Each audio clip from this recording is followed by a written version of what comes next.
किसी भी रूप में कैसे भी अहंकार का त्याग कर शिव भक्ति को प्राप्त करने का प्रयास करो।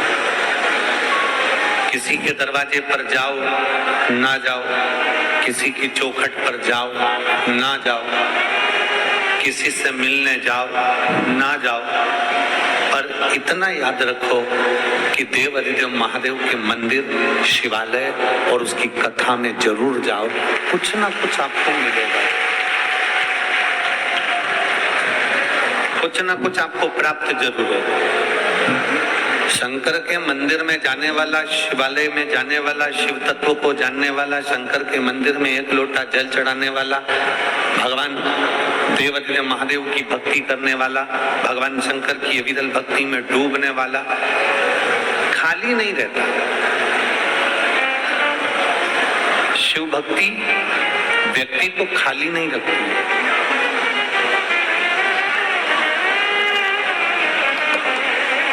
ये उदाहरण है माता पार्वती जी का चरित्र। बाल्यावस्था में माता पार्वती जी ने देवऋषि नारद जी के मुख से सुन लिया था कि शंकर भगवान की भक्ति करना है, शिव जी का भजन करना है, भगवान शंकर की भक्ति को धारण करना है। पार्वती जी ने यह श्रवण कर लिया था, पार्वती जी ने यह जान लिया था कि शंकर की भक्ति को करना है। और बाल्यावस्था से, बचपन से माता पार्वती जी भगवान शंकर की भक्ति में लीन हो गए। जितने यहाँ कथा में बैठे हुए हैं, पंडाल में बैठे हुए हैं, पंडाल के बाहर बैठे हुए हैं, या टीवी पर आस्था चैनल के माध्यम से, फेसबुक यूट्यूब के माध्यम से कथा सुन रहे हैं, ध्यान लगाकर कथा को सुनिएगा। रात भर से आप लोग चलकर आए हो, पूरी रात कीर्तन करा है, जागे हो, बाबा की कथा अपने दिल में बिठाकर बाबा से प्रार्थना कर 2.5 घंटे की जो कथा है उसको अपनी चित्त वृत्ति में बिठाओ और अपने मन की बात बाबा से कहकर फिर जाओ, जिससे बाबा तुमको वापस बुलाए जल्दी से। पार्वती जी की कथा कहती है कि पार्वती जी ने बाल्यावस्था में, बचपन में ये विचार कर लिया, पार्वती जी ने बचपन में ये जान लिया कि भगवान शंकर को एक लोटा जल चढ़ाना। आप ये ना सोचें कि केवल आप शंकर भगवान को जल चढ़ा रहे हैं। आप ये ना विचार करें कि केवल आप भगवान शिव की भक्ति कर रहे हैं। आप ये विचार ना करें कि केवल आप शंकर को प्राप्त करना चाहते हैं ना।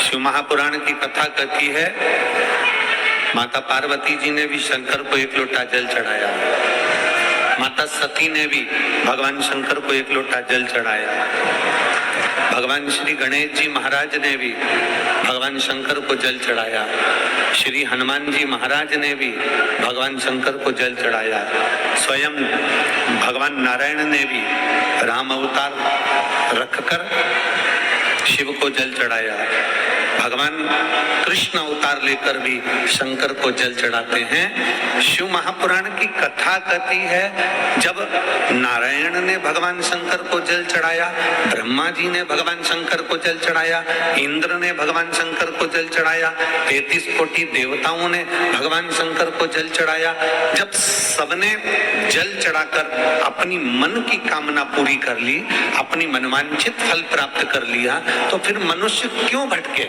वो भी शंकर को जल चढ़ाए और अपनी मनोकामना पूर्ण कर ले। क्यों भटके? किस लिए भटके? और मैंने तेरे ही भरोसे बाबा, तेरे ही भरोसे हवा बिच उड़ती जावांगी बाबा, ढोल हरो चढ़ना मैं कटी जावांगी, भोले मैं तेरी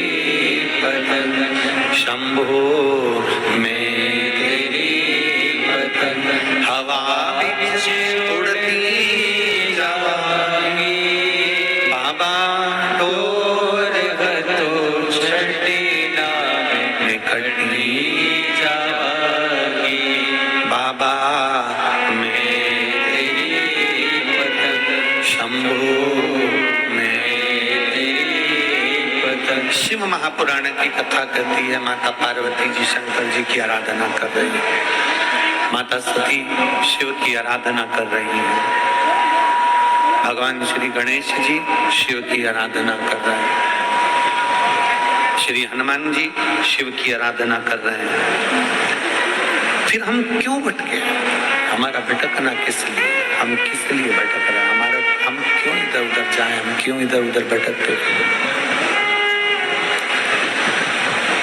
हम किस लिए यहाँ वहाँ चारों तरफ भटकते रहे?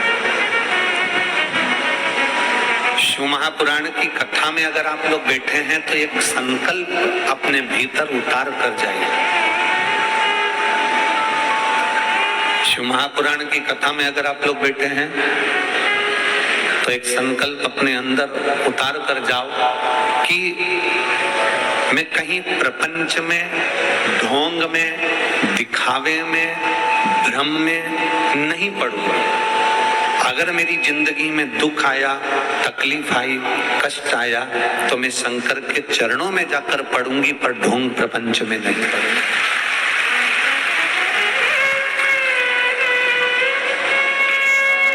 मैं शिव के द्वार जाऊं ना, मैं भगवान शंकर की चौखट पर जाऊं, मैं भगवान शंकर के दरवाजे पर जाऊं। अगर मुझे जाना ही है तो मैं शंकर के पास जाऊं। लंका के राजा रावण को भी जीतने के लिए मेरे भगवान नारायण राम का रूप रख कर जाते हैं, तो राम जी को भी समझ में आता है, भगवान राम जी की विचित्र वृत्ति में रहता है। राम जी ने भी विचार कर लिया कि शंकर की आराधना के बिना रावण को भी नहीं जीत सकते। शिव की आराधना के बिना रावण को जीतना भी बड़ा कठिन है। इसलिए भगवान शंकर की आराधना लंका जाते समय भी राम जी करते हैं और वहां से आते समय भी राम जी करते हैं। जाते समय भी शिव की आराधना हो रही है, आते समय भी शिव की आराधना हो रही है। श्री शिवाय नमस्तुभ्यम में भगवान शंकर और पार्वती जी को प्रणाम करता हूँ, नमन करता हूँ। श्री शिवाय नमस्तुभ्यम का मतलब है कि मैं बाबा शंकर और पार्वती को नमन कर रहा हूँ।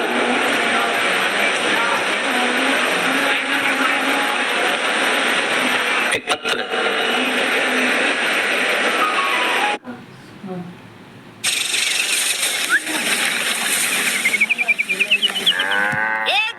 अरे चलना।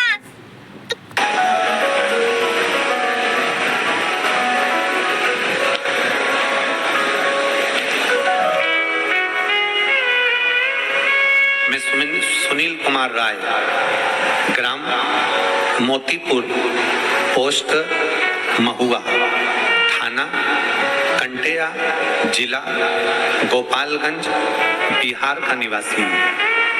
कहीं बैठे हो तो हाथ हिला सकते हैं। अगर कहीं बैठे हो तो हाथ हिला सकते हैं, एक बेलपत्र लेने के लिए आ सकते हैं। दिख रहा है कैमरे में? ठीक है, एलईडी के पीछे आ जाइए, एक बेलपत्र ले जाइए, आ जाइए। मैं सुनील कुमार राय, ग्राम मोतीपुर, पोस्ट महुआ, थाना कंटेया, जिला गोपालगंज, बिहार का निवासी हूँ। मैं नोएडा में नौकरी करता हूँ। 30/5/2024 को, 30 तारीख 5वां महीना, अभी 10वां चल रहा है, 5वें महीना 2024 में ड्यूटी पर था। शाम को गांव से फोन आया कि मेरा पुत्र आयुष कुमार राय, जो कि 16 साल का है, रोड एक्सीडेंट हो गया है। मेरे 16 साल का बेटे का रोड एक्सीडेंट हो गया। मेरे परिवार के लोग उसको गोरखपुर उचित हॉस्पिटल में लेकर गए। जांच के डॉक्टर बोले, जांच करने के बाद डॉक्टर ने कह दिया इसको ब्रेन हेमरेज हो गया है। ब्रेन हेमरेज हो गया है, इसका ऑपरेशन करना पड़ेगा। और डॉक्टर ने ऑपरेशन करने से पहले हमको बता दिया कि ये कोमा में चले जाएगा, या तो इसको कुछ याद नहीं रहेगा, ये उठ पाएगा कि नहीं उठ पाएगा इसकी कोई गारंटी नहीं है, क्योंकि जिसका ब्रेन खोल दिया जाता है फिर वो सुध में नहीं रहता, वो सही नहीं हो पाता, या तो वो पलंग पर ही पड़ा रहता है या फिर वो कोमा में पड़ा रहता है। अगर आप बोले तो हम ऑपरेशन कराएं। ऐसी सिचुएशन पड़ गई गुरुदेव, बचने की कोई उम्मीद नहीं थी। डॉक्टर ने कह दिया केवल 1% उम्मीद है इसका ऑपरेशन, और ऑपरेशन करने के बाद भी अगर ये बच गया तो बच गया। घर के लोगों ने उसी समय पर हाँ भर दिया और सुबह 5 बजे ऑपरेशन चालू हुआ। सुबह 5 बजे जब ऑपरेशन होना चालू हुआ, ऑपरेशन होने के बाद वो कोमा में चले गया, उसका होश चले गया, उसकी सांसें रुकने लगी। वापिस फोन आया, मैं रास्ते में जा रहा था और फोन आया कि अभी शरीर काम का नहीं। मेरे साथ में मेरा एक दोस्त ड्यूटी करता है जिसका नाम अरुण ओझा है। मेरा अरुण ओझा दोस्त ने मुझे कहा कि तू घबरा मती, एक काम कर, मेरी माताजी कथा सुनती है सीहोर वाला महाराज की, वो श्री शिवाय नमस्तुभ्यम मंत्र का वर्णन करता है। एक काम कर, हॉस्पिटल में जो भी हो ना उससे कहो कि बच्चे के कान में श्री शिवाय नमस्तुभ्यम लगा दिया जाए। डॉक्टर ने मना कर दिया कि हम बच्चे के कान के पास किसी को जाने नहीं देंगे, वेंटिलेटर पर पटक दिया, तो भी हाथ पैर जोड़कर डॉक्टर कोई धार्मिक था उससे कहकर बच्चे के कान में हेडफोन लगाकर श्री शिवाय नमस्तुभ्यम का लगा दिया। गुरुदेव मंत्र लगाने के बाद उसके शरीर में 15 मिनट के अंदर हलचल होना चालू हो गई, और बाबा की ऐसी कृपा हुई कि मेरे बाबा ने कृपा करी, शंकर जी के मंदिर का जल लाकर उसके शरीर पर लगाया, एक बेलपत्र उसके पास रखा और श्री शिवाय नमस्तुभ्यम मंत्र के बल पर आज मेरा बेटा ठीक है। मैं बाबा को यहाँ धन्यवाद देने के लिए आया हूँ। शिव तत्व शंकर ओखड़ी है।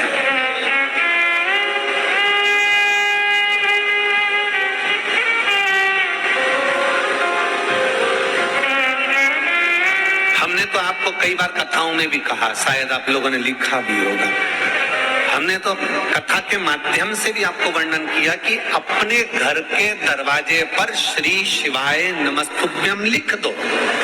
क्यों?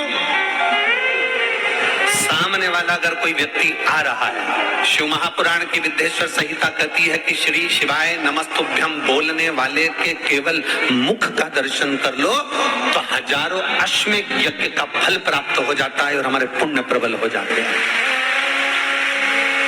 हमने क्यों कहा कि अपने घर के दरवाजे पर श्री शिवाय नमस्तुभ्यम लिखो? क्योंकि जो तुम्हारे दरवाजे पर आएगा, दरवाजा बजाने से पहले, दस्तक देने से पहले, बेल बजाने से पहले वो आपके दरवाजे पर श्री शिवाय नमस्तुभ्यम पड़ेगा।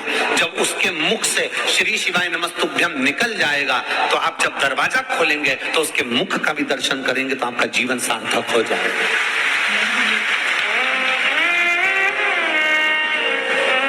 कोई स्टिकर आता हो, स्टिकर चिपका दो, स्टिकर नहीं मिले तो कोई कागज चिपका दो, कागज ना मिले तो अपने हाथ से लिखकर चिपका दो कि श्री शिवाय नमस्तुभ्यम। अगर हमारे दरवाजे पर कोई बुरी खबर भी आने वाली होगी, अगर हमारे दरवाजे पर कोई बेकार खबर लेकर भी आ रहा होगा, कोई बेकार बात लेकर भी आ रहा होगा और आकर हमारे दरवाजे पर श्री शिवाय नमस्तुभ्यम पढ़ लेगा, तो आप जब दरवाजा खोलकर उसके मुख का दर्शन करोगे तो वो बेकार खबर भी अच्छी होने का प्रयास करेगी।